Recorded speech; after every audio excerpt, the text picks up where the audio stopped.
선생님 공연 일찍 나와. 학원 오니까 9시던데.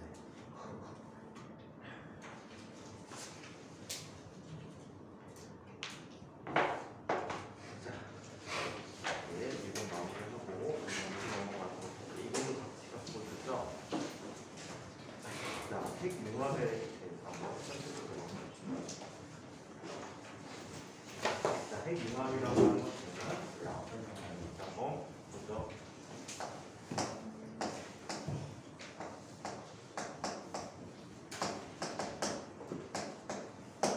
핵융합이라는 것은 철보다 작은 원소들이 결합하여 무거운 원소가 되는 것을 우리는 핵융합이다라고 얘기해요. 자, 이 핵융합은 자연 중에서도 일어날 수 있는데 어디에서 일어나지? 별 내부에서 일어나는 변화들이다라고 얘기할 수가 있어요. 자, 이 밖에 우리 핵융합로라는 걸 이용해서 인공적인 핵 변환도 가능하다라고 얘기할 수 있는데 그 얘기를 한번 보도록 하죠. 자, 핵융합 책 얘기로 한번 이번에 읽어볼게 앞에 부분은. 자, 질량수가 매우 작은 원자들끼리 고온, 고압에서 자, 상당히 온도가 높아야 돼.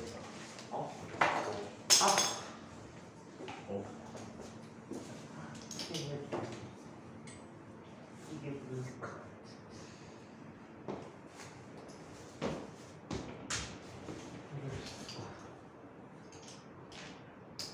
불길한 친구인데?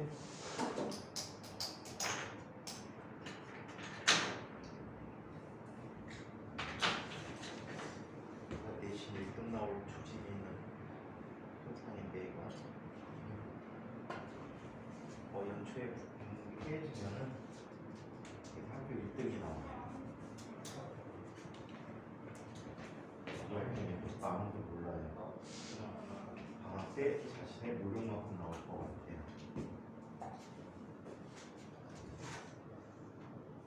내신 1등 하는 거 별거 아니에요. 실제 해보면 열심히 하면 나옵니다. 열심히 하면 다 나옵니다. 만약에 열심히 해도 안 나오면 선생님한테 얘기하세요. 공부 진짜 무식하게 하는 방법 알려드릴게요. 근데 이제 시간이 많이 걸려. 노력을 좀 많이 해야 돼요. 자, 그래서 어느 정도의 고온이냐면 대체로 1억 켈빈 정도. 1억 켈빈이면 어마무시한 온도지. 책에서는 그냥 10의 7승 온도, 10의 7승 켈빈 정도 얘기하는데 이건 1000만 도씨거든. 1000만 도씨에서 약 1억 도씨 근처에서 반응이 일어난다라고 볼 수가 있어요. 이 책은 아주 그냥 낮춰갖고 10만 도씨까지 이야기하고 있네요. 자, 이런 핵융합, 자, 이런 핵 반응을 핵융합 반응이라고 한다. 핵자의 핵자당 결합 에너지를 살펴보면 핵자당 결합 에너지는 자, 그래프에서 앞에 나타나는 그래프가 어떤 그래프가 나타나지? 핵 단계당 결합 에너지는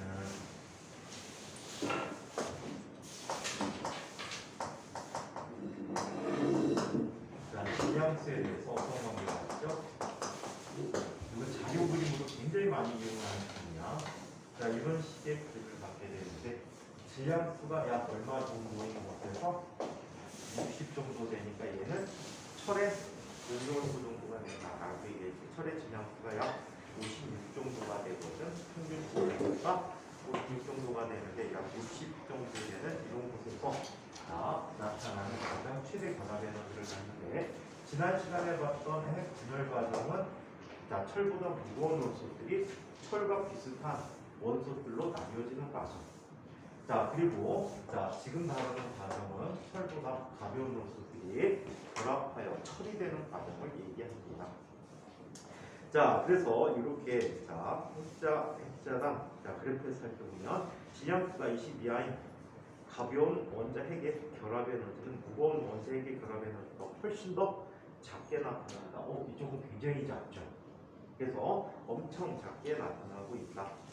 자, 그래서 자, 두 개의 가벼운 원자핵이 결합하여 무거운 원자핵이 될 때는 질량 결손이 생기게 되며 이로 인해서 막대한 에너지 방출이 일어날 수 있다. 핵융합 반응이 일어나기 위한 조건은 고온고압이라고 얘기했는데 핵융합 반응이 일어나기 위해서는 플러스 전하를 띤 원자 핵끼리 별로 안 늦었네.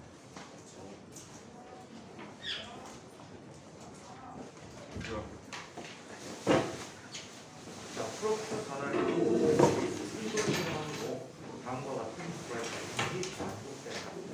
대단히 빠른 속력, 즉 충분한 운동력을 유지하고 공부가 충분히 높아야 합니다. 자, 충돌 확률이 크게 핵 충분히 높아야 합니다. 자, 이러한 핵융합 반응이 일어날 조건은 온도가 10의 20켈빈에서 7켈빈 정도의 고온을 유지할 때이며 온도가 낮은 원자핵이 가까이 접근한 온도는 산소 충돌함으로 융합 반응이 일어날 수 없게 된다. 따라서 핵융합 반응은 핵융합 반응을 열핵 반응이라고도 합니다. 그러면 자연 중에서 핵융합을 일으키려면 높은 온도를 유지해야 되는데 대부분의 금속들이 이 높은 온도를 유지하면 어떻게 되니? 녹아버리니까 직접 접촉하면 안 되겠다. 그래서 얘를 공중부양을 시켜야 돼. 그 공중부양 시키는 방법 중에 하나가 토로이드라는 게 있어요. 토로이드는 어떻게 만들어진 방식이냐면 기본적으로 그냥 기본 형태를 그려드리면 이런 식으로 나타내야 될 수 있습니다. 이런 파인애플 순두림 속에 들어가 있는 아이같이 만들어놓고 여기에 엄청나게 많은 수의 포유를 감아놔요.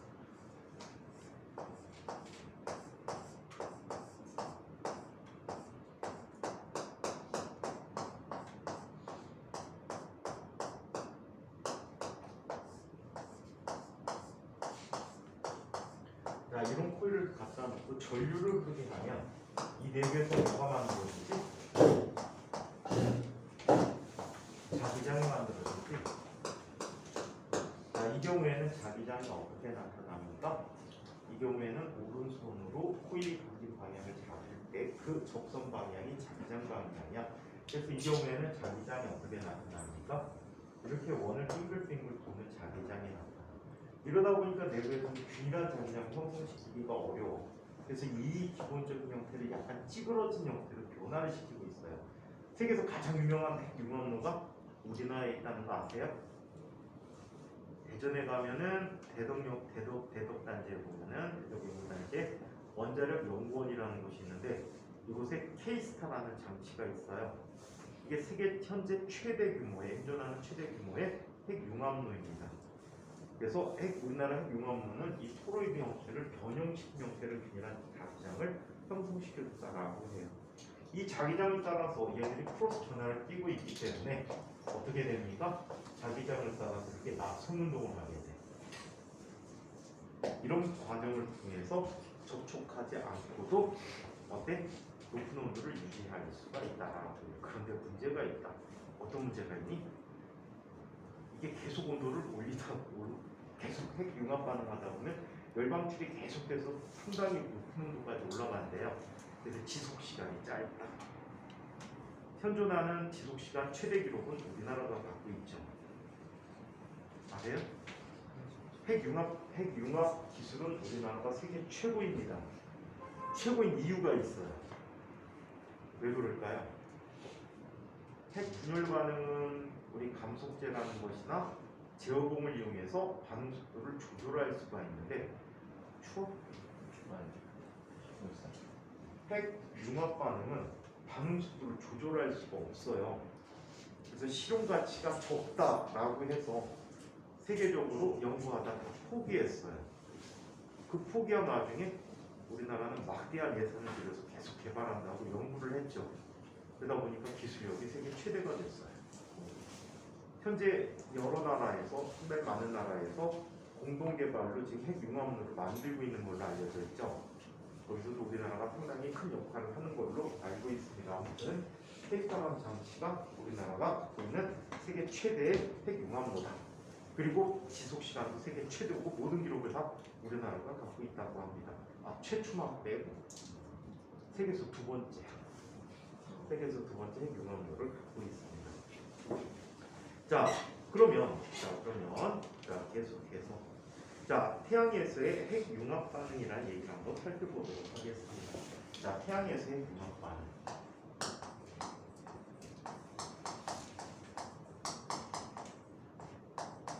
자, 태양에서는 다음과 같은 핵 융합 반응을 하게 된다라고 해요. 자, 이쪽에 첫 번째 수소가 있어요. 자, 수소는 양성자가 되겠지. 재료는 수소 원자입니다. 자, 수소 원자인데 얘는 양성자예요.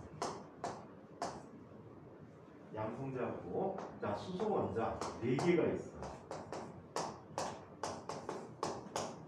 양성자들이야. 자, 이때 수소 원자 하나가 누구로 변화되냐면 중성자로 변화돼요. 수소 원자 하나가 중성자로 변화돼. 이 과정에서 누가 나오냐면, 자, 전자가 발생하게 돼. 자, 전자가 발생하게 되는데 이 전자와 또, 자, 전자 중성미자라는 것을, 자, 방출하게 됩니다. 전자 중성미자를 방출하게 됩니다. 자, 이런 반응이 일어나게 되고, 자, 이 반응에서 잘못 썼어. 미안해, 양전자야. 자, 그래서 양전자가 방출되어지고, 그 다음에 중성미자가 나타나게 돼요. 자, 이 과정에서 이 중성자와 양성자 하나가 결합을 하게 돼요. 수소자액이 결합하게 되면 얘는 뭘 만들지? 중수소라는 걸 만들게 돼요. 얘네들은 날아가 버리고, 오케이? 얘들은 날아가 버리고 이 중수소가 만들어지게 된다고 해요. 자, 이 반응이 똑같이 일어납니다.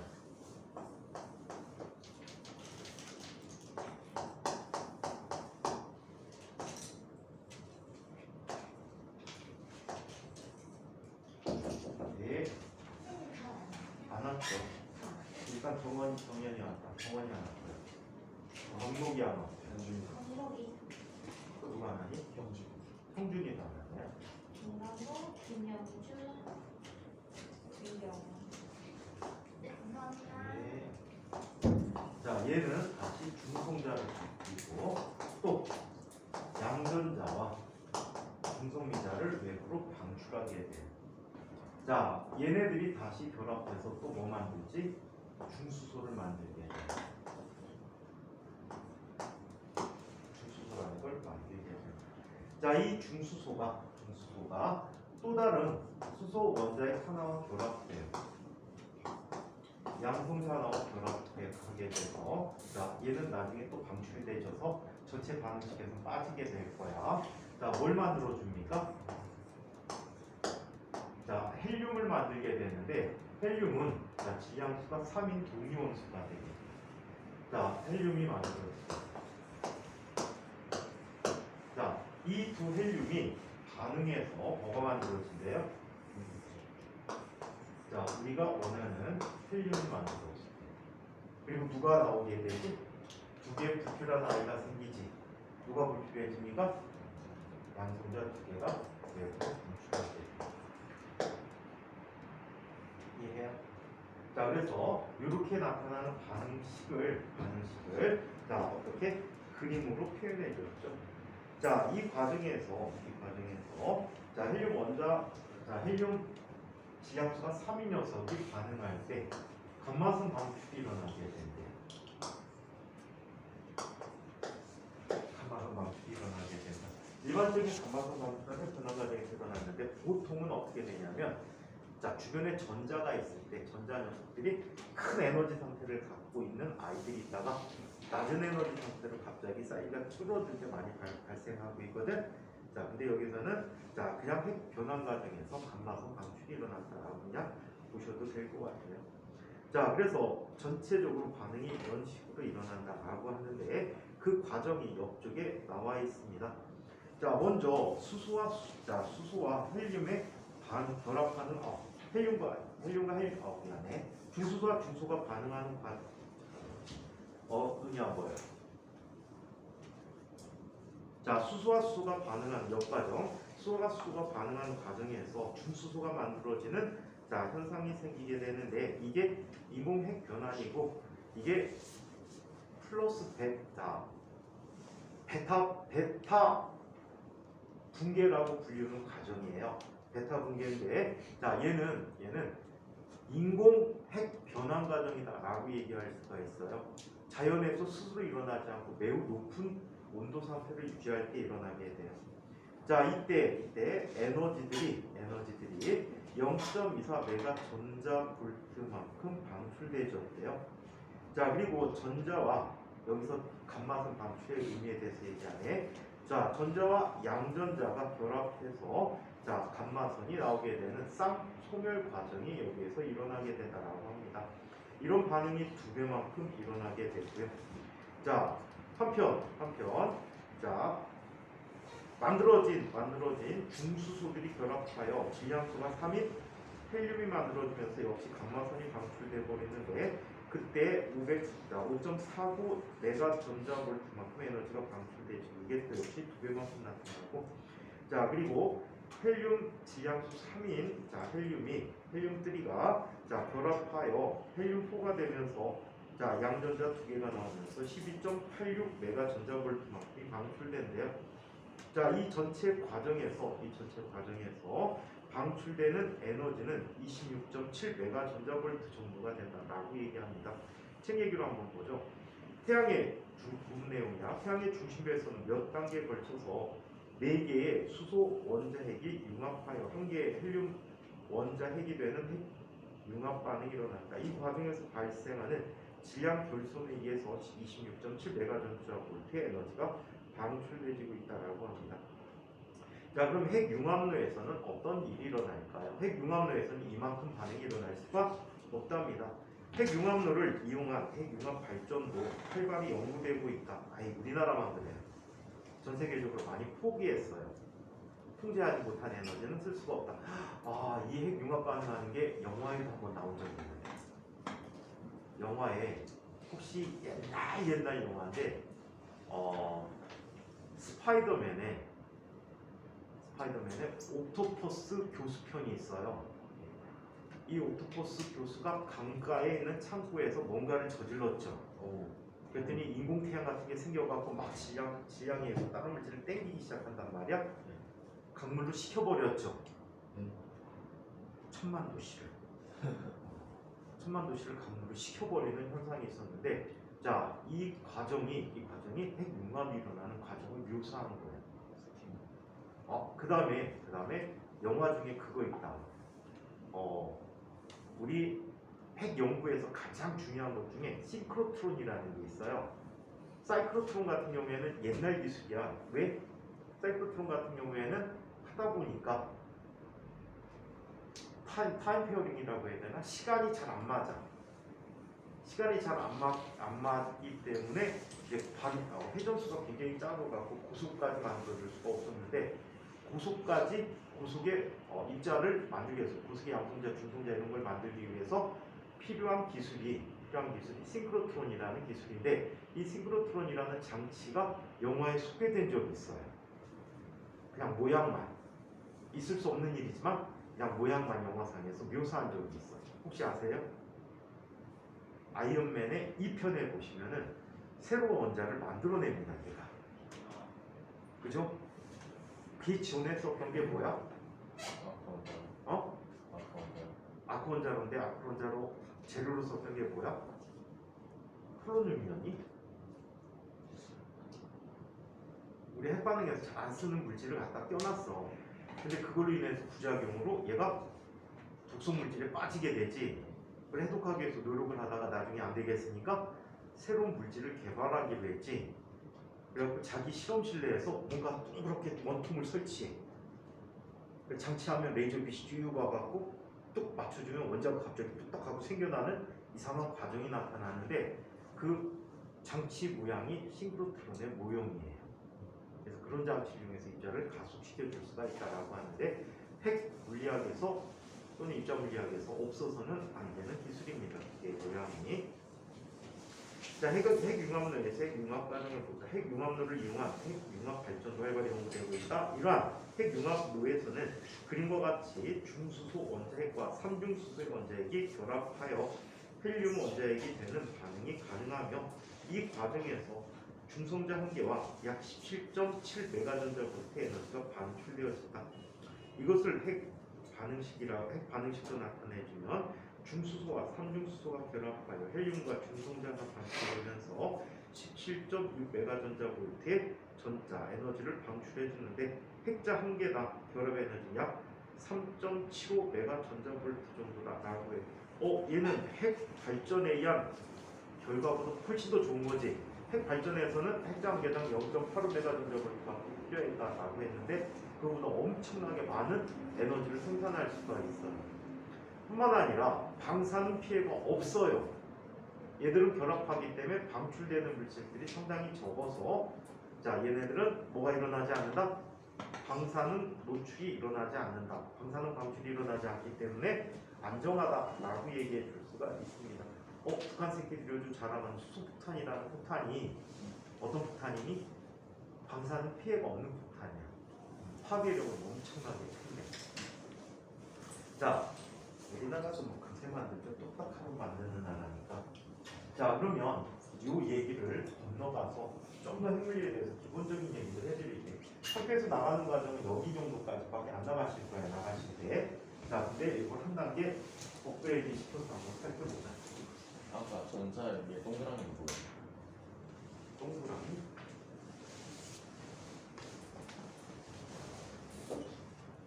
그 질량수잖아요. X, G, A. 원자 이름 또는 입자 이름.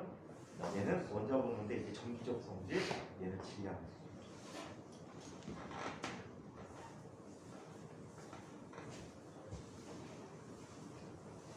자, 그러면 핵 붕괴식이라는 걸 한번 살펴보고 핵 분열의 여러 가지 종류들을 한번 알아보도록 하자. 대물리책은 그거 위주로 나와 있어요. 그래서 그 설명을 한번 해드리도록 할게. 자, 핵 붕괴식을. 자, 핵 붕괴식이라는 식을 살펴보는데 약간의 적분이 들어가요. 하지만 우리 지난번에 연습했던 적분이야. 자, 반응 속도를 이야기해보자. 자, 반응 속도는 dt분의 dn이라고 하고 n은 입자의 수야, 원자 수야. 오케이? 자, 이 반응 속도는 얘는 점점점 감소하지. 감소하는데 속도를 마이너스 표현하지 않기 때문에 마이너스 부호를 붙여줄게. 오케이? 얘는 수가 감소하는데 양의 값으로 나타나기 위해서 마이너스를 표현해 준 거야. 얘는 누구에 비례한대요? 입자의 수에 비례한다 라고 얘기해. 입자의 수에 비례한다. 자, 얘를 등식으로 나타내서 비례상식을 이용해서 이야기해보면 얘는 다음과 같이 쓰게 돼. 마이너스 람다 n이라고 하고 람다라는 것을 붕괴 개수라고 불러요. 자, 붕괴 개수라고 불러주고 있어요. 자, 이때 얘네들은 변수를 분리해보면 n분의 dn이라는 값이 되고 얘는 마이너스 람다 t라는 값이 되어버리겠죠. 자, 얘네들을 어떻게 해주지? 양쪽을 적분해 줍니다. n분의 dn 마이너스 인테그럴 0부터 t까지 람다 dt가 되는데 이때 얘는 모원소의 양, 엄마 원소의 양이야. 처음 원소의 양에 대해서 현재 t가 됐을 때 갖고 있는 입자의 수를 이야기해 보도록 하죠. 자, 그러면 이 적분식은 뭐가 됐지? 우리 지난번에 인테그럴 x분의 dx 뭐가 되니? 네? 기억 안 나니? 휴가가 너무 길었구나. 얘는 ln x 플러스 c가 돼버리지. 원래 절대값인데 개수는 양의 값만 갖게 됩니다. 그죠? 자, 그렇다면 제 적분 결과는 어떻게 나타납니까? ln n 마이너스 ln n0라는 값이 마이너스 람다 t라는 값이 될 때. 그럼 얘는 뭐가 되지? ln n0분의 n 더하기 자, 이 값이 되고 얘는 마이너스 람다 t라는 값이 되니까 n0분의 n이라는 값은 뭐가 되지? 익스포넨셜 마이너스 람다 t라고 쓸 수 있겠지. 따라서 현재 입자수 람다 nt라는 값은 n0 곱하기 익스포넨셜 마이너스 람다 t라고 쓸 수 있다라고 합니다. 자, 얘를 좀 더 익숙한 식으로 바꿔서 보도록 할게요. 자, 우리는 반감기라는 식을 쓰게 돼요. 반감기라는 값을 갖는데, 반감기라는 것은 모 원소의 양이 절반이 되는데 걸리는 시간이야.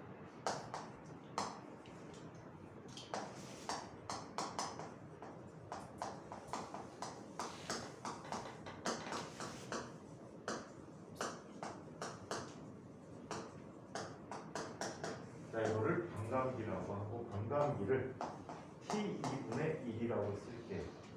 어떤 책은 그냥 똑같게 타우라고 쓰는 책들도 있어요. 자, 우리는 T2분의 1이라고 할게. 반감기란 2분의 1이 되는 시간이란 뜻이야. 그래서 쉽게 생각하기 위해서 이렇게 써주도록 할게요. 자, 그렇다면 T가 자, T2분의 1이라는 반감기가 되었을 때 원소의 양은 얼마가 되지? 2분의 n0가 되겠지. 자, 그렇다면 집어넣어주게 되면 얘는 다음과 같이 돼. 2분의 n0는 자, n0 곱하기 익스포넨셜 마이너스 람다 t가 되버면 돼. 자, 그렇다면 얘는 n0 지워지고 양쪽 역을 취해보면 다음과 같이 쓸 수 있겠지. 자, ln 2분의 1이니까 마이너스 ln 2가 되겠지. 마이너스 ln 2라는 값은 없어졌으니까 마이너스 람다 t 2분의 1이라고 하네. 아, 이거 바꿔줘야 되는구나. 이렇게 나타나게 돼. 따라서 붕괴 개수 값은 이거 2학년 때 시험 되게 많이 난다. 붕괴 개수 얼마지? 라고 물으면 붕괴 개수는 얼마가 되죠? t 2분의 1분의 ln 2라는 값이 되거든요. 오케이? ln 2가 얼마니? 0.70 얼마 되니?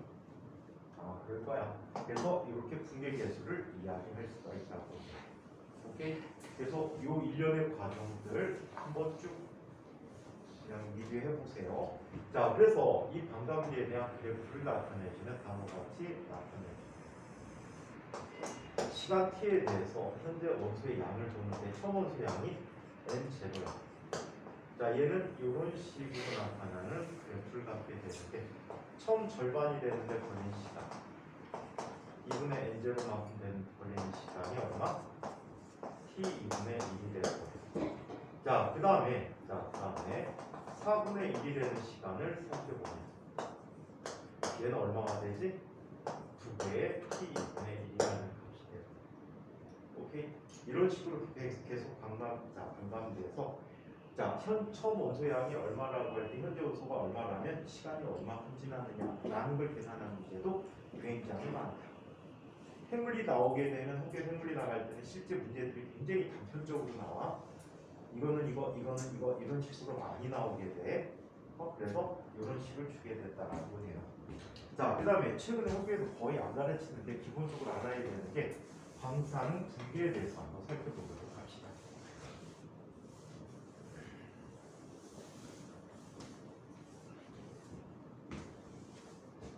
방사능 붕괴에 대해서 한번 살펴보겠습니다.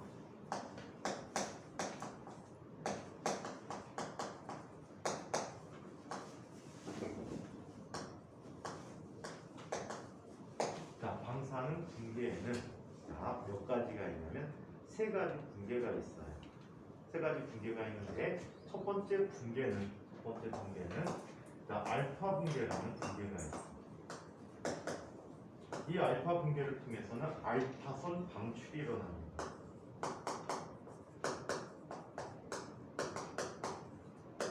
알파선 방출이. 알파 입자가 뭐지? 알파 입자? 헬륨의 원자 핵이에요. 헬륨의 원자 핵이 하나씩 떨어져 나가는 거예요. 자, 그렇다면 얘를 대표하는 식은 이렇게 쓸 수 있어. X라는 물질이 있어. 원자 번호는 G고 G함수가 A라고 하죠. 자, 얘가 알파 붕괴를 하면 이런 일이 생기게 됩니다. 자, Y라는 원소로 바뀌게 되는데 이때 누가 떨어져 나가지? 헬륨의 원자 핵이 떨어져 나간다. 그냥 알파라고 쓰고 정보를 안 주려고 알파라고 쓰는 경우들 많아. 2의 4라는 것을 정보를 안 주려고 알파 입자라고 쓰는 경우들 많아. 그럼 얘는 원자 번호가 얼마가 돼? 이만큼 감소하게 돼. 그리고 질량수는 얼마큼 감소하니? 4만큼 감소하게 되는 이런 반응이 일어날 수 있다라고 해. 뭐 여기 예시되는 물질을 갖고 예를 들어서 쓸 거야. 그때 어떤 원소가 만들어지는지는 원소 주기율표를 주고 나타내는 문제로 볼 수가 있어. 자, 한편. 자, 베타 분계라는 분계 또 알아보자.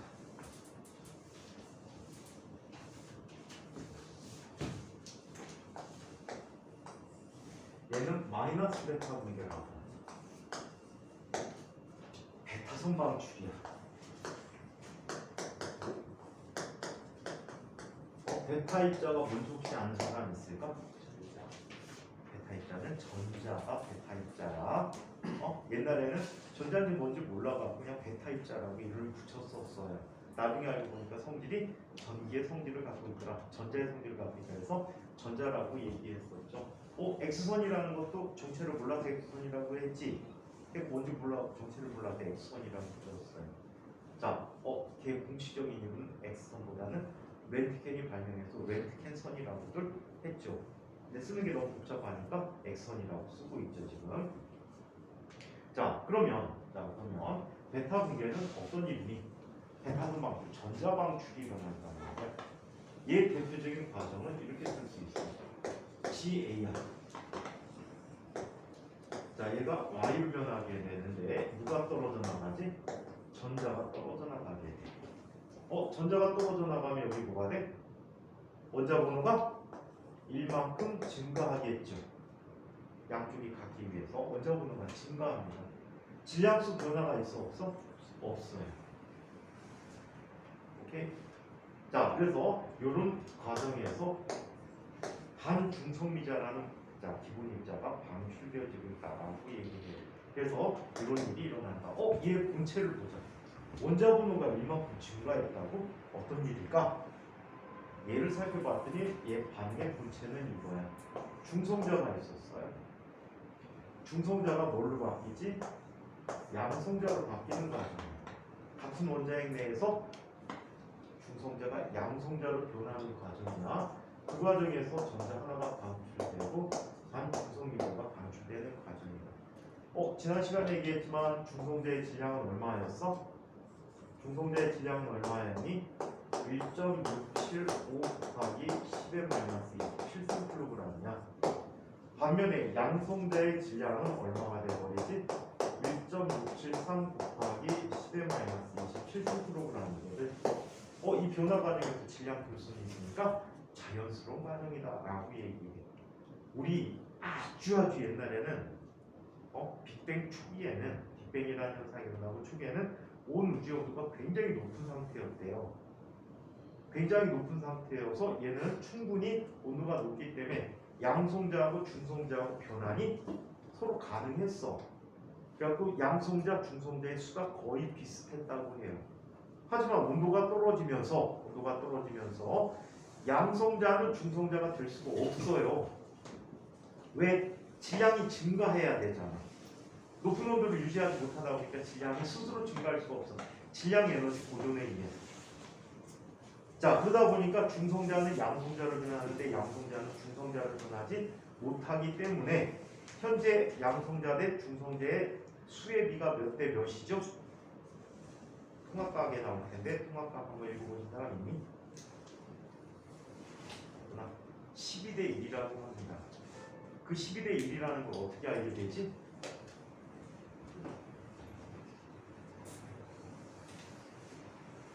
수소 대 헬륨에 우주에 있는 녀석들의 질량 비를 관측했어요. 그랬더니 10대 1이 아니고 7대 1이구나.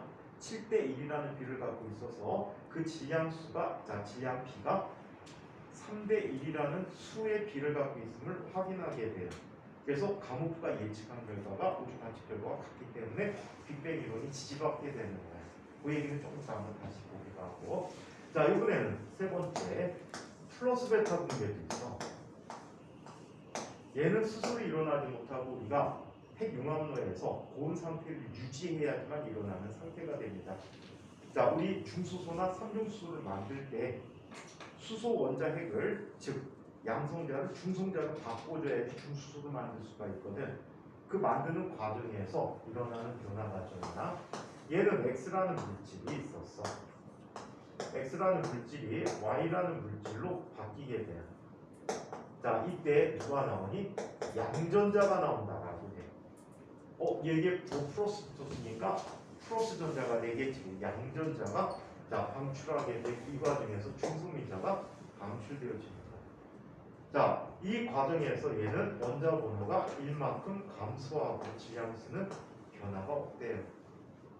그 얘기는 뭐야? 얘 분체는 양성자가 뭘로 변하는 과정이야? 중성자로 변하는 과정이지. 자, 이 과정은 자연 내에서 존재한대 못한대? 못해. 왜? 온도가 낮은 상태에서 초고온 상태에서 일어나는 과정이다 라는 거야. 오케이? 초고온 과정에서 일어나는 과정이라는 겁니다. 자, 그래서 자연 중에는 존재하지 않습니다. 자, 그래서 옛날에 있었던 변화 과정을 잠깐 한번 이야기 덧붙여서 보고 가죠. 아주 옛날에는 양성자, 중성자가 동수였는데 온도가 낮아지면서 중성자는 양성자를 변하지만 양성자가 중성자를 변할 수가 없었어요. 그러다 보니까 지금 현재 수의 비가 7대 1이래요. 자, 양성자가 7개 있으면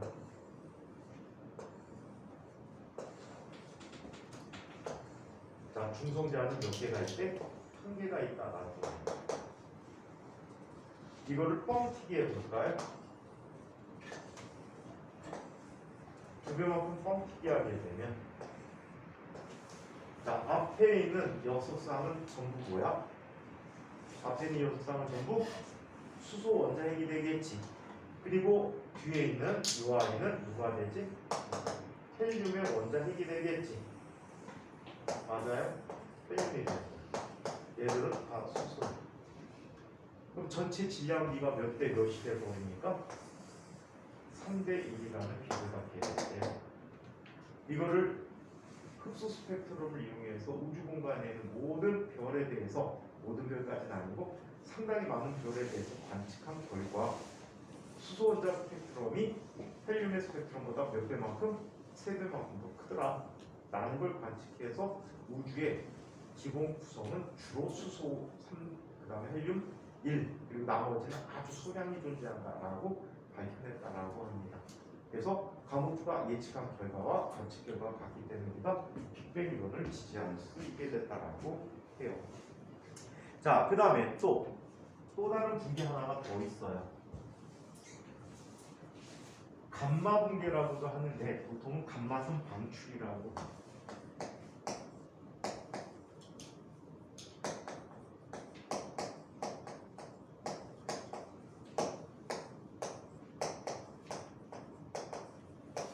자, 얘는 그냥 단순하게 감마선 방출하는 과정이에요.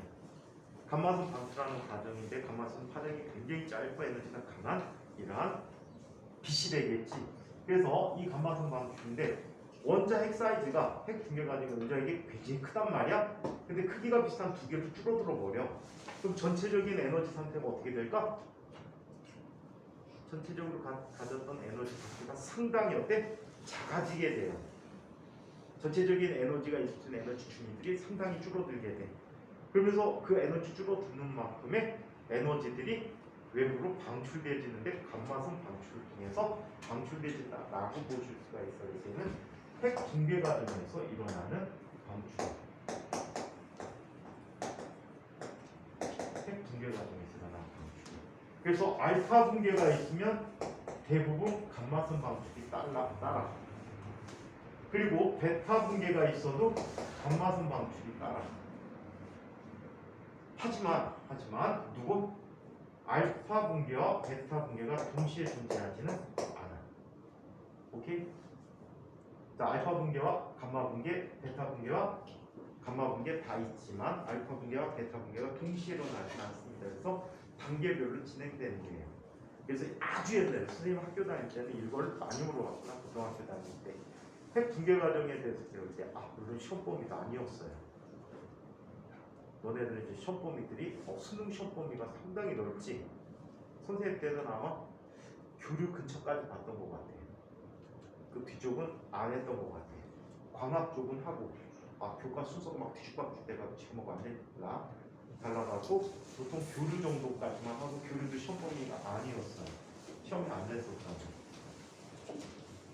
서울 학교들은 그 뒤쪽은 안 가르치거든. 왜? 어차피 시험이 안 나오는데 왜 가르쳐? 그래가지고 안 가르치고 문제풀이 하는데 선생님 학교는 참 이상한 학교라 전인 교육이 잘 되다 보니까 시험 안 나오는데도 마지막 시험 앞두고 막 가르쳐. 멍청한 거야, 똑똑한 거야, 모르겠어. 국어 같은 경우도 나갈 때 그때는 이제 학력고사제 선생님 때는 학력고사 보기 일주 전까지 진도가 나왔어. 서울 애들은 3학년 초에 다 끝내고서는 문제 푸는데 문제풀이 하나도 안 해준다. 수학은 2학기 때 통계가 들어갔다는 사실을 알고 2학기, 3학기, 2학기 때 갑자기 통계를 가르치기 시작하는 거예요. 선생님 그래서 수학보다 통계가 되게 약해요. 대학교 갔더니 통계물리학이라는 게 있는데 이제 열미 통계물리학이 있는데 그거 공부할 때 애로사항이 엄청나게 컸었습니다. 또 그거 했구나. 별 진짜 개똑같은 짓 했다. 옛날에는 학생 군사훈련이 있었어요. 교련이다. 총검술 같은 걸 다 가르쳤단 말이야 학교에서. 이걸 가르쳤다. 선생님 고등학교 때 기억나는 거. 2차 세계대전하고 6.25 때 우리나라 병사들이 썼던 총이 있어. M1 소총이라는 총이 있어. M1이라는 총이 있거든. 그거를 분해 조립했었구나. 총을 줬어요. 실제 총. 총알은 없어. 다 제거돼. 공이가 제거. 근데 공이의 공이치기가 제거돼. 실제 쓸 수 없는 총인데 학교에 총이 있었어. 거의 한 100정 정도 있었던 것 같은데. 그러니까 그걸 한 명당 하나 들고서는 분해 조립해야 돼. 그 다음에 PRI라고 그래가지고 사격 예비훈련이 있거든. 그러니까 조준하는데 크릭 조정해가지고서는 그걸 조종하는 거를 학교 다닐 때 그걸 배워. 근데 문제는 3학년 2학기 거의 다 됐는데 총검술이 학교 때 제2총검술이라는 게 나왔어. 북한 애들은 총검술 때 총격술이라고 해서 되게 희한한 기술이 다 있어요. 그래서 그거를 대비하기 위해서 변화된 총검술이 나왔다고 그거를 알고 졸업해야 되는데 그래갖고 학력고사 보통 교련 시간은 3학년 때 자습 시간이야. 서울에서는 선생님 친구들 보니까 운동장에 나간 적이 한 번도 없대. 그냥 자습 문제 풀라고. 근데 전인교육 하다 보니까 야 너네들은 총검술을 알아야 돼. 그래갖고 2학기 때 나와갖고 시험 내일 모레인데 거기서 총검술 했다니까 어이없지. 대학교 갔더니 대학교 가도 학생 군사훈련이 있었거든 옛날에. 그 교관이 되게 좋아하더라고.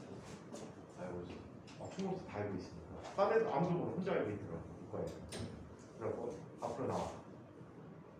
조교 현역병 애들이 이제 학군단에 근무하고 있거든.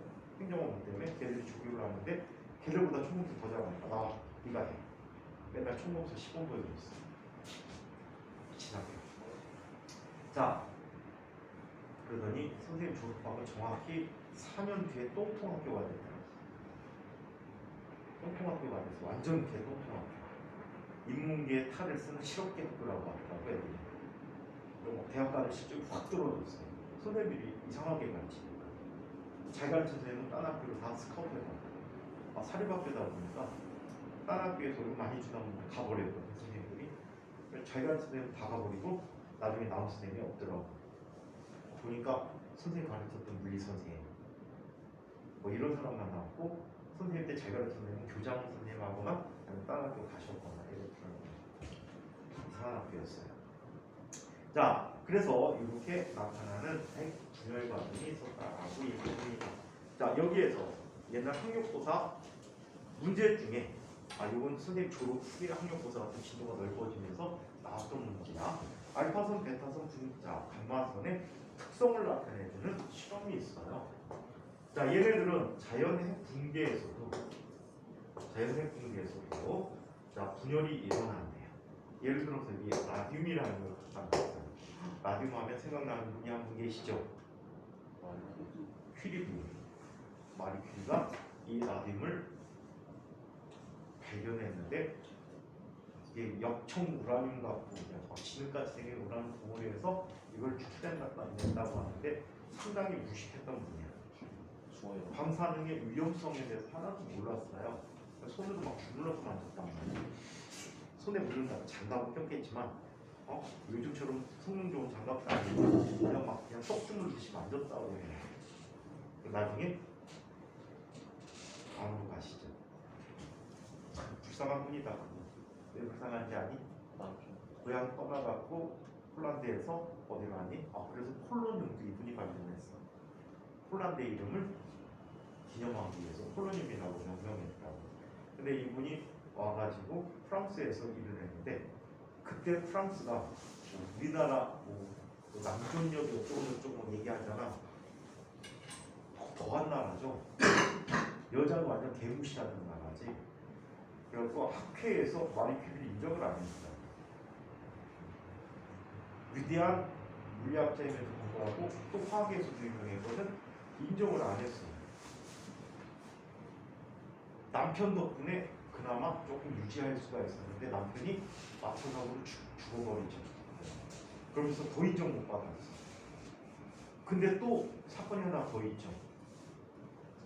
피에르 큐리의 제자하고 물 맞아갖고 같이 살림을 차려갖고 또 욕을 먹었어요. 이래저래 아주 욕먹는 것 반하는데 나중에는 은둔자의 삶을 살았죠. 파리 학술회에서 추빙을 해도 안 갔다고 해요. 나디라고 하는 거 안 갔다고 합니다. 아무튼 이 라듐을 발견한 건데, 자, 이 라듐을 이용해서 시험을 해보기로 했죠. 자, 여기 전기장을 갖다 나타내요. 자, 이쪽에 무슨 불을 걸어줄까? 플러스 이쪽에 마이너스 걸어주면 전기장이, 자, 이쪽에서 이 방향으로 전기장이 나타난다라고 해요.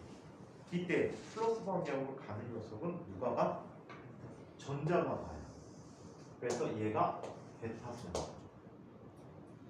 자, 그 다음에 마이너스로 가는 녀석은 질량이 커서 어떻게 갑니까? 이렇게 가요. 얘가 알파선입니다. 얘가 알파선이에요. 그리고 감마선은 어떻게 나타납니까? 감마선은 직진해서 온다. 그래서 얘가 전자라는 걸 알게 됐어요. 자, 한편, 자, 얘는 똑같이 자기장 속에서 반응을 합니다.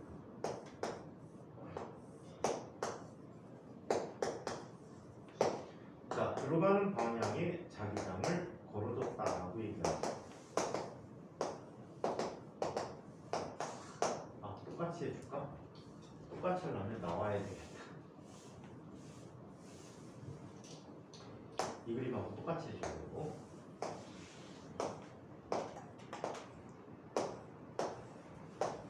자, 전자는 마이너스 전하를 갖고 있죠.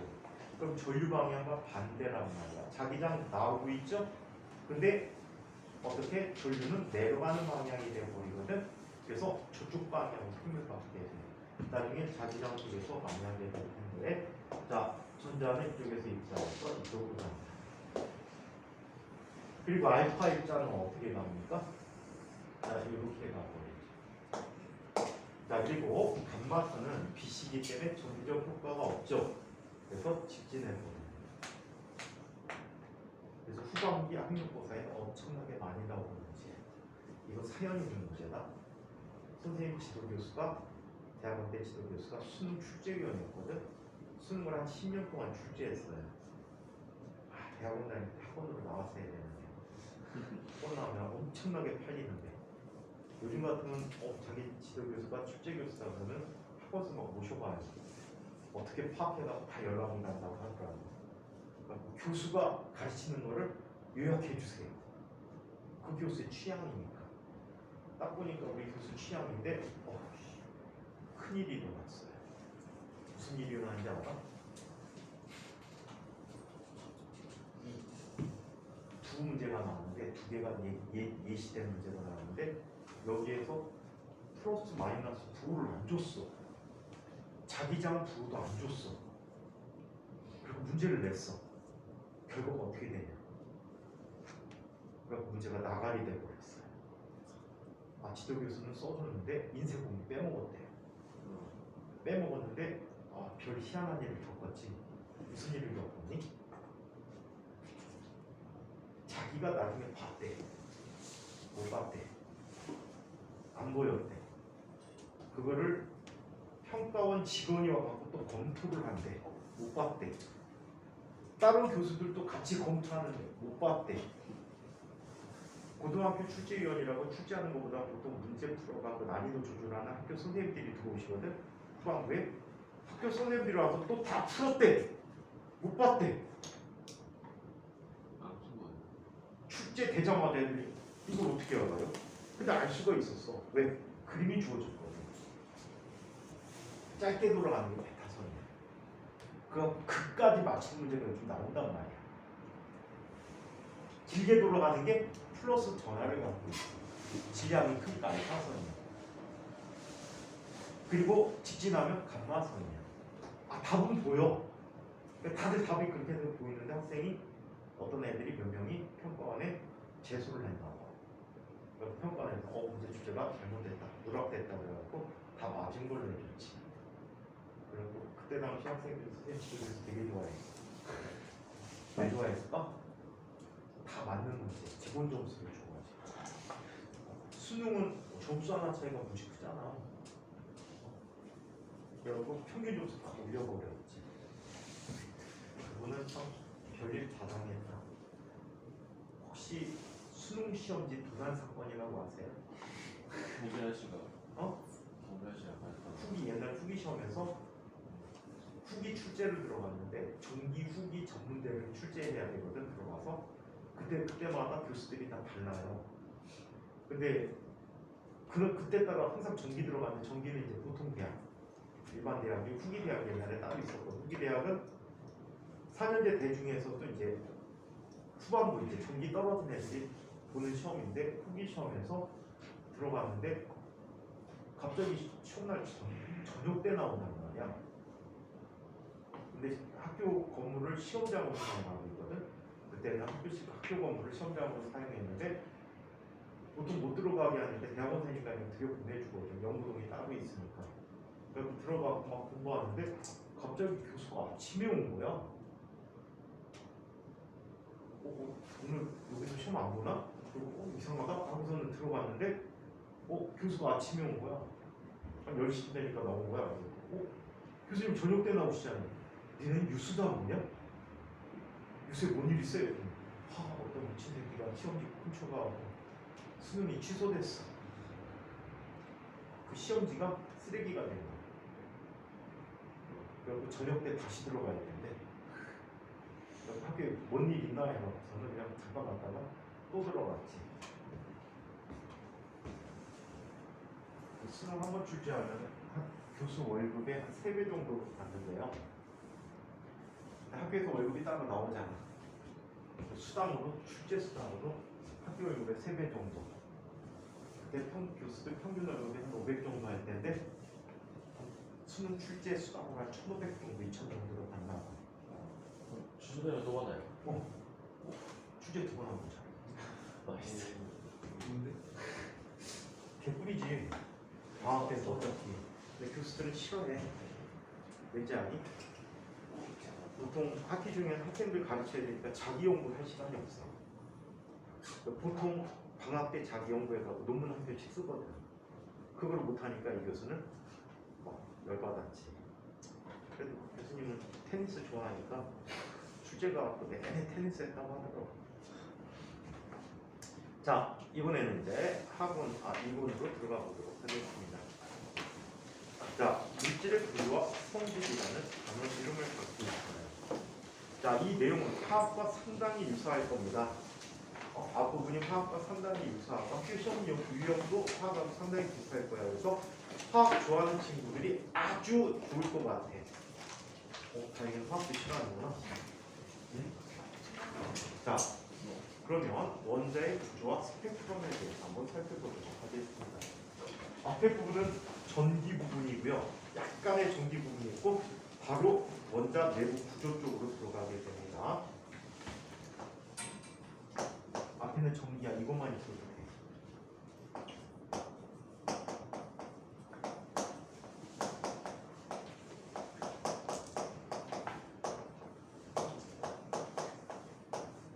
자, 원자의 구조와 스펙트럼에 대해서 한번 살펴보도록 합시다. 이게 상당히 문제 있는 단어냐? 왜 문제 있냐면 바로 뒤에 원운동을 해야 되는데 등속 원운동이라고 해야 되는데 등속 원동을 모르는 학생들한테 등속 원동을 설명해야 돼. 진짜 교과서 개똥같이 해가지고 바뀐 교과는 좀 낫던데. 자, 전기력과 원자의 구조라는 걸 알아보자. 자, 먼저 전기력에 대한 기본적인 얘기를 해보도록. 흔히 전기력을 쿨롱의 힘이라고 불러주고 있어요.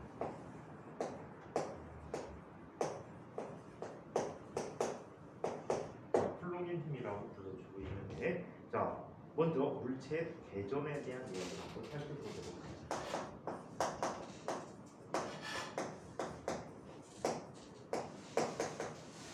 자, 대전이라는 말은 뭘 대전이라고 하지? 물체가 마찰을 통해서 전기를 얻게 되는 과정을 대전이다라고 얘기합니다.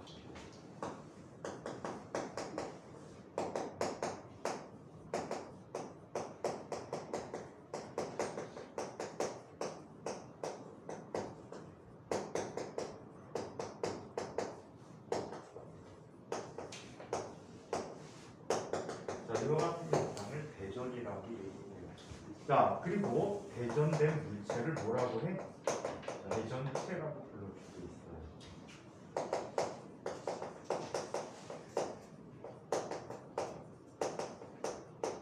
자, 이렇게 마찰에 의해서 대전되는 이런 과정을 우리는 뭐라고 해?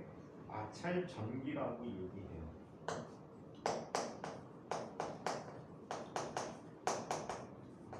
자, 마찰 전기에 대한 얘기를 잠깐 한번 살펴보도록 하겠습니다. 중학교 과정의 얘기는, 자, 우리 원자라는 아이를 살펴보면 물질들은, 모든 물질들은 기본 원자라는 물질들로 구성이 되어 있는데, 특히 반드시 그런 건 아닌데 금속도 물론 포함시킬 수 있는데, 일반적인 물질들, 자, 보통의 물질들은, 금속이 아닌 물질들은, 자, 대부분 속박 전자까지만 갖고 있게 되거든요.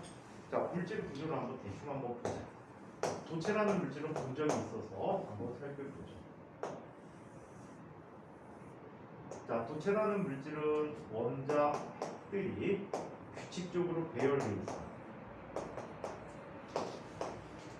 이 원자핵들이 물질을 이루는 뼈대라고 보시면 될 것 같아요. 뼈대는 움직이지 않겠지. 얘네들은 고정된 자리에 그냥 멈춰져 있는 상태고요. 이 원자핵 주변에는 원자핵의 인력에 의해서 꼭 붙잡혀 있는 전자들이 있어. 이런 전자들을 무슨 전자라고 하지? 자유스러워 보이니? 아니요. 그럼 속박돼 있지. 속박 전자라고 해요. 또는 구속 전자라고 해요. 붙잡혀 있어서 구속 전자 또는 속박 전자 이렇게 얘기하고 있습니다. 자, 이거 외에도 주변에 뭐가 돌아다니니? 원자핵 하나마다 한 개 내지 두 개의 전자들 외부로 내어놓고 있어. 그래서 얘네들이 어떤 역할을? 엄청나게 자유스럽게 돌아다니는 아이들이거든. 그래서 얘네들을 뭐라고? 자유전자라고 부르죠. 전자이동이 자유스러운 아이다. 뒤쪽에 물질의 구조를 배울 때 다시 한번 보시게 될 거야. 도체, 절연체가 부도체라는 물질이야. 자, 그리고 반도체에 대해서 배울 때 다시 한번 이야기할 거야. 절연체를 한번 보자. 절연체는 부도체라고 기존 과정에서는 많이 썼던 아이야. 그냥 부도체 쓰는 게 좋을 것 같은데 공연히 말 바꿔서 절연체를 찾아보려고 똑같은 말이야. 절연체, 부도체, 그 다음에 유전체라고 불러요. 물질은 그려주고요. 누나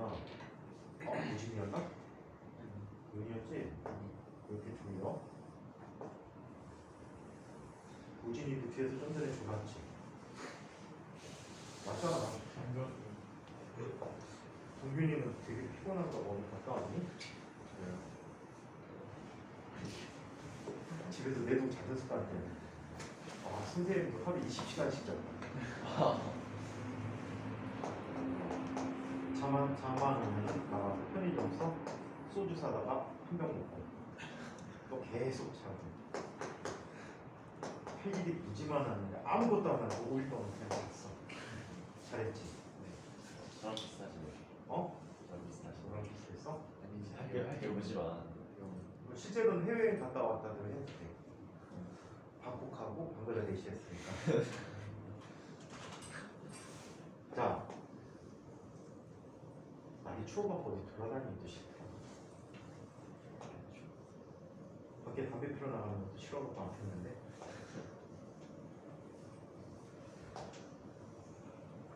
너무 추웠죠. 밖에 싸돌아다니는 사람. 이게 추운데?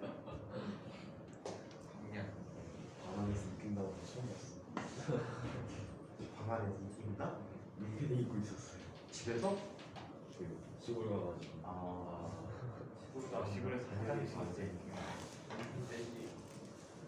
죽으라고? 지금 중국 애들이 러시아 접경 지역의 온도가 영하 53도까지 갔대죠. 냉동실이. 아마 러시아의 가장 추운 데가 우리나라 쭉 올라가면은 거의 북극에 가까운 마을. 이쪽으로 보였어? 지금이었구나. 야쿠츠크라는 동네가 있는데 몇 년 전에 우리나라는 온화한데 여기가 영하 50도 찍었었거든. 요번에 아마 영하 60도 찍었을 거예요. 그렇게 찍었다. 근데 얼마나 춥냐면 왜? 근데 그 사이시에 나가더라. 유튜브다. 태국 같은 거 찍어갖고 올리고 있네. 그래서 우리나라도 이번에 주류 공예상들 망하지 않잖아. 맥주가 얼어가고 터지고 소주가 얼어서 터졌대요. 아이고. 소주가 얼었어. 교무실 바깥쪽 베란다 나가는 쪽에 수도가 이제 동파됐나봐. 지금 고드름이 막 2만 원 개대 매달려 있어 지금. 근데 걔네들이 나가는데 어느 정도 춥냐면 바깥 활동하고 집에 들어가면 러시아 애들이 국가가 잘해주는 게 딱 하나 있어. 난방비가 싸. 그러니까 겨울에 집안에서는 진짜 속옷만 입고 다닐 정도로 따뜻하게. 근데 선생님 아는 러시아 애가 집에 갔다가 지금 고향이 야쿠츠크인데 거기 갔다가 바깥에서 친구 만나고 술 먹고 집에 들어가갖고 방에 딱 들어가는 순간에 갑자기 주머니에서 쩌쩌쩌쩍 소리가 나더래. 이거 뭔 소리야? 어떻게 뭔 소리인데? 하고 주머니를 막 뒤지다가 핸드폰을 꺼냈는데 핸드폰 유리가 박살이 났대. 열팽창해서. 얘가 명팽창하니까 바깥쪽 외형하고 유리와 열팽창 정도가 다르잖아. 열팽창 개수가 다르니까 열팽창이 불균이 돼갖고 얘들이 쪼개진 거야. 금속보다 유리가 높아요. 금속보다 유리가 높아요. 열 정도율? 금속이 더 크지. 팽창률도 금속이 더 크지. 선이고 면이라고 그런 거죠. 그래갖고 전체적으로 균열이 안 맞아서 애들이 쩌쩌쩌 나가고 보니까 그 안전율이 박살난 거 있지. 그것처럼 쩌쩌쩌 돼 있더라고. 핸드폰 안 바꾸냐 그랬더니 동의했어. 고향에다 다 주고 왔대는데. 그래갖고 어때요? 보이지도 않는 거 한 달 갖고 다니는데 다음 달 월급 받아서 생활한다고. 자, 그래서 얘는 뭐가 없니? 자유전자가 없고 오로지 무엇밖에 없어? 석방전자밖에 없어. 그래서 전기를 흐르게 해도 전류가 통하지 않습니다. 자, 그런데 우리 원자라는 녀석을 살펴보면 이렇게 돼 있잖아. 자, 얘네들은 원자핵이 있다라고 하는데 원자핵이 예를 들어서 플러스 3이라고 돼요. 그러면 이 물질은 정기적으로 중성을 이뤄야 되기 때문에 자, 전자가 몇 개가 있지? 3개가 존재한다라고 합니다. 근데 세 개 중 일부가 없어지는 아이가 있을 수 있어. 얘가 하나 빠져나간대. 그럼 얘는 무슨 성질이 더 강해지지? 플러스 성질이 강해지지. 그럼 이 물질은 뭐가 돼버립니까? 플러스 이온이 돼버립니다. 그죠?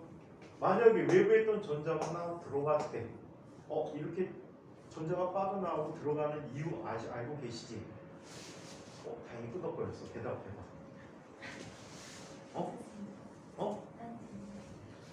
얘기하기 싫다고? 아는 사람. 왜 이온이 되려고 할까? 물질들. 안정되기 위해서지. 가장 안정된 전자 배치는 18쪽 원소의 전자 배치가 가장 안정되어 있다. 그래서 전자가 몇 개가 더 많은 녀석들은 그걸 버리고 18쪽 원소의 전자 배치를 가지려고 해. 바로 앞주기에 18쪽 원소의 전자 배치를 가지려고 하는데 걔네들이 플러스 이온이고요. 그리고 몇 개만 얻어오면 편한 녀석들 3개까지. 얘도 버리는 거 3개까지. 4개가 중에. 그래서 4개짜리들은 대부분 다 서로 공유결합이라는 걸 하게 돼요. 그래서 얘 하나를 얻어오게 되면 같은 주기에 18쪽 원소의 전자 배치를 갖게 돼요. 그럼 안정하게 돼요. 뺏기거나 빼앗아 갖고 불안정해지는 게 아니고 안정해져. 하지만 정기적 특성을 갖게 되지. 그래서 화학 반응이 일어나게 되는데 얘는 마이너스 이온이라고 불러주게 돼. 물질도 마찬가지다. 이렇게 되어 있는 물질 중에 절연체를 이용해서 한번 마찰력이라는 걸 설명해 보도록 하죠.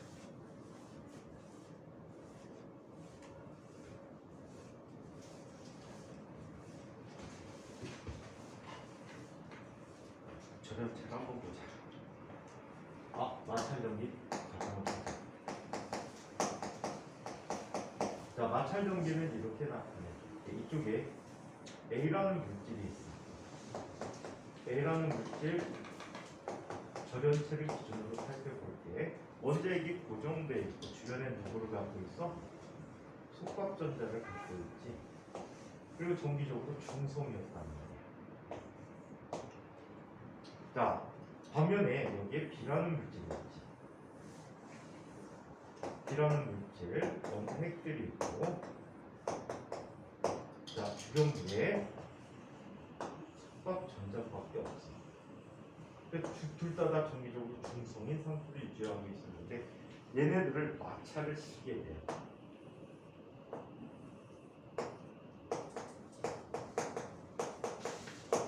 마찰을 시키게 됩니다. 31일부터 마스크 벗어도 된다는데 학교 학원이 예외지. 네? 진짜요? 진짜요? 그런 게 있어요? 근데 너네는 다 학교 가면 벗고 다닐걸? 기사생활 하다 보니까 선생님들도 벗고 다닐걸 아마? 선배들은 현재 다 벗고 있어. 학교에서 24시간인데 기숙사에서 어떻게 쓰고 자니?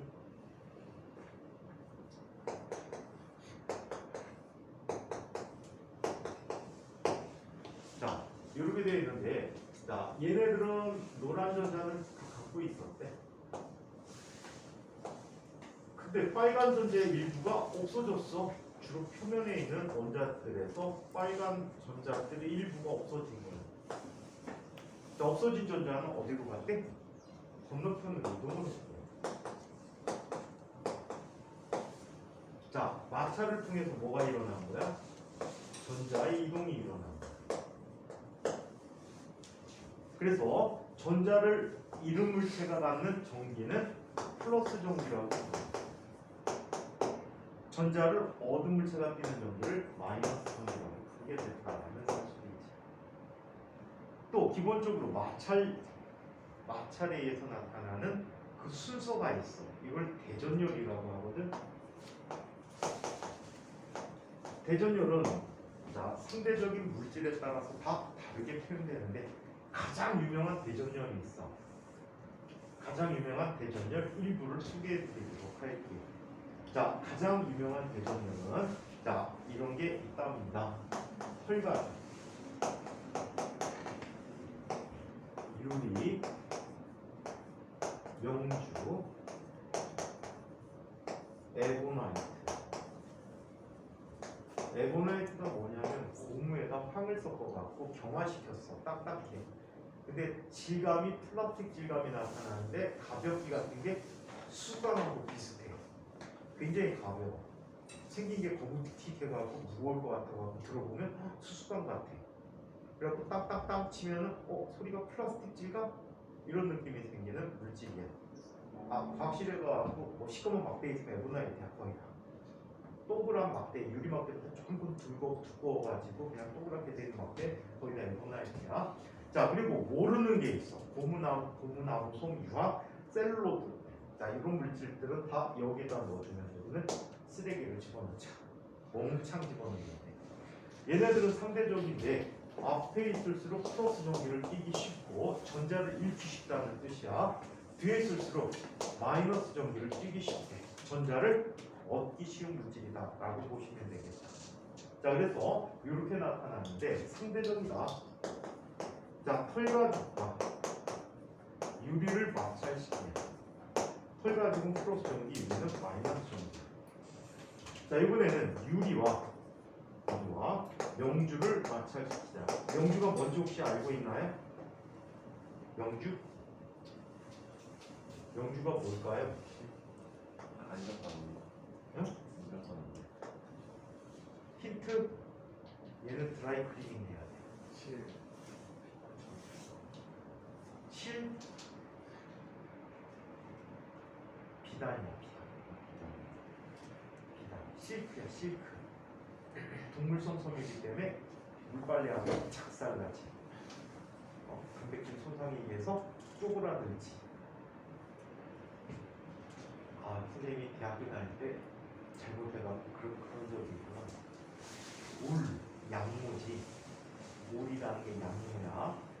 울실로 선생님 어머니가 셔츠를, 털 셔츠를, 스웨터를 떠주셨어. 그거를 대학교 다닐 때 입고 다니다가 아무 생각 안 하고 세탁기에다 돌려버렸네. 그랬더니 아동복이 나오더라고. 말리고 봤더니 그냥 아무 생각 없이 넣고서는 거들 때 보니까 아동복으로 변했더라고. 근데 아동이 못 입어. 너무 무거워. 질량 큰 변화 없는데 얘들이 단백질 그 구조가 깨져가지고 죄다 쪼그라들어가지고 아동복이 됐더라고. 강아지요. 강아지 없어. 강아지 게 좀 크지. 그 강아지는 발이 이렇게 달려 있어갖고 이렇게 있으면 불편해. 여기를 접어줘? 근데 강아지를 안 키웠어. 그때만 해도 선생님이 강아지는 마당에서 커야 된다. 선생님 아파트 살고 마당이 없잖아. 자, 그러면 어떻게 강아지들이 집 앞까지 들어오게 되는지. 실제로 선생님이 아주 어릴 때 선생님 외갓집이 동인천에 있었는데 선생님 외갓집에서 강아지 키웠는데 그 강아지는 이불 속에서 잤어. 선생님이 초등학교 들어가기 전부터 있던 아이인데 걔는 이불 속에서 살았어. 행복한 강아지지. 가만히 자고 괜찮은데 이 새끼가 이불 속에서 막 돌아다녀. 좋아가지고. 자, 자식 하나 낳고 죽었구나. 자, 그 자식을 또 지 엄마만큼 살았어. 십몇 년씩. 자, 유리가 플러스 전기 풀고 명주에 마이너스 전기 풀고. 유리라는 거 상대적이지. 순서의 앞에 있냐 뒤에 있냐에 따라서 다르다. 자, 그 다음에 명주, 에보나이트.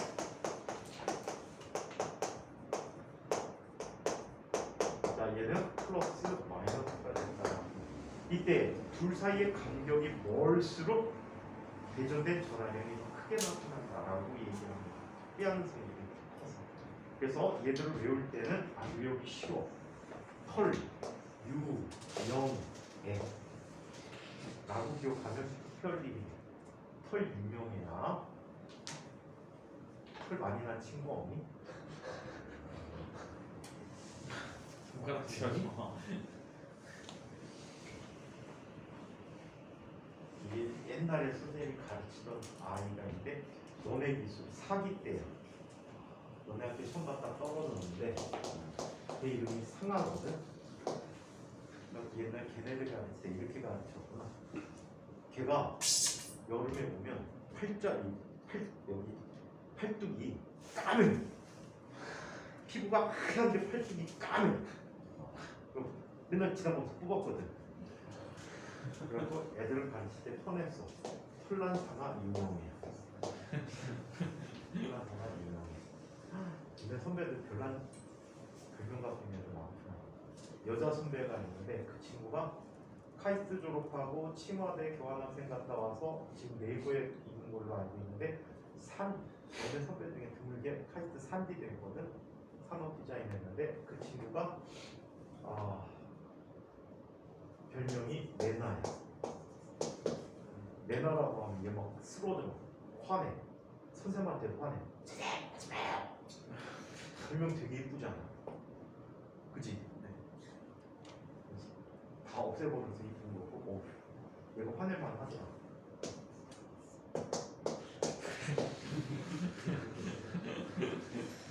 여기가 중국 배우처럼 이렇게 해놨어. 뜯을 수 있을 정도로.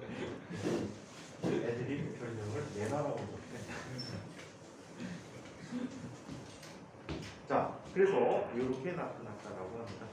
자, 그래서 전하의 종류에는 플러스 전하와 마이너스 전하가 있고, 자, 이 마찰 종류는 마찰에 의해서 전하의 이동이 생기기 때문이라고 얘기하고, 다음 시간에 자, 전하 양의 단위.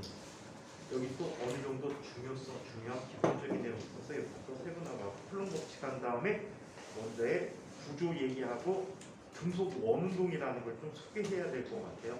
그래서 등속 원운동을 중간에 껴서 설명을 해드리도록 할게요. 등속 운동이 물리 1에 없고 물리 2의 추가점이 있거든. 근데 그 내용을 모르면은 이 내용을 이해하기가 힘들어요. 그래서 그 부분을 잠깐 설명을 해드리도록 할게요. 자, 이 내용까지 질문 있는 분 없습니다. 없으십니까?